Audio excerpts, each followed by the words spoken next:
As our modernised global society continues to grow and develop, we see huge urbanised city environments emerging in practically every country across the globe. Each day, a world of hustle and bustle continues, with people going about their daily business. But despite a calm and orderly environment which we all take for granted daily, beneath the surface a silent crisis is brewing. A crisis that is affecting the very health and well-being of millions, if not billions of people all across the globe. You see, with production of goods still growing across the world, pollution is a rapidly emerging issue, and not just in developing nations, as levels of harmful pollutants are at dangerous levels in many cities all across the world. The impact of these on human health is devastating. At the extreme end, we see smog-filled skies, toxic air and polluted rivers, which have awful effects on individuals which are exposed to them. The thing is though, extreme pollution issues is something which many people in developed nations simply struggle to comprehend. The concept of smog-filled skies seems unimaginable to people who live in countries where things like this just don't occur.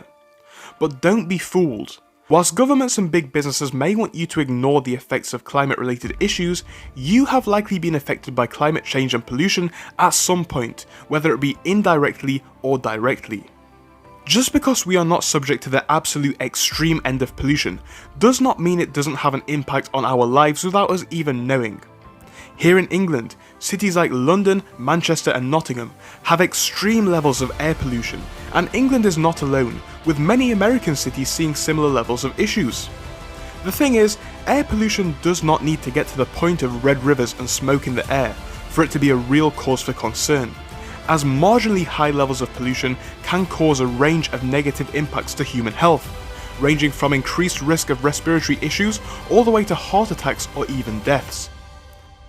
In recent years, we've seen the risk that pollutants can have on the general public, with a death tragically occurring in England fairly recently, with pollution being the main cause. Fortunately though, these sorts of stories are extremely rare in the UK, although unfortunately this is a bigger issue than just the UK or the US, with many developing countries having simply unacceptable levels of pollution, often caused by the manufacturing of goods for rich nations, posing a serious and genuine immediate threat to the health of locals. The thing is, it's obvious that air pollution is a serious hazard and poses a big risk to the health of humans but also the planet, as tackling air pollution is easier said than done, as actually finding the root cause is a very complex issue. Usually, pollution comes down to a mix of motorised transportation, industrial activities and urbanisation.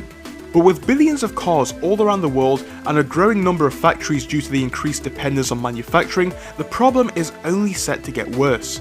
So, how do we solve climate-related issues? Well, the key to addressing pollution is to tackle it at its source. But how do we find ways to reduce emissions from transportation and industry, whilst also encouraging sustainable and continued development of humanity? Ultimately, this is the crux of the issue, and where the problems start to come in. At the end of the day, it's all well and good saying that we need to reduce our environmental impact, but how do we truly do this? Well, there does appear to be some hope, as communities all across the world are starting to address the serious issues related to air pollution and the subsequent climate change, and the effect that this all has on our world.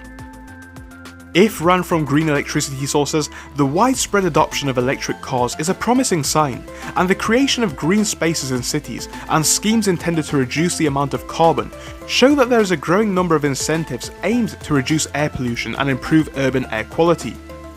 But there is still one big problem, the main problem, and this revolves around manufacturing. Ultimately, the production of goods isn't something which is often thought about in the green agenda. Obviously, we have seen some instances of dirty manufacturing being tackled, but ultimately, as consumers, we have to make sure that we don't fall for the greenwashing agendas of many big businesses who falsely claim that they are doing good for the planet. Ultimately, climate change and air pollution is one of the biggest issues of our time. Whilst many policies have been put in place to aid the individual and reduce our impact on the planet, we must still ask, is enough being done to regulate big business, or will these practices go on as if it's business for usual? Across the world, we see big companies and even some first world countries bragging about how green they are in terms of emissions, whilst completely forgetting the fact that a lot of pollution caused by third world countries is caused in the manufacturing process of goods for our country. The fact of the matter is, when it comes to production, a lot of our emissions have simply been exported to developing countries, further burdening them with more dangerous pollution and setting them back more and more on their plan to become carbon neutral. The truth is, we need to draw more attention to the impact that climate change and air pollution has on people around the world.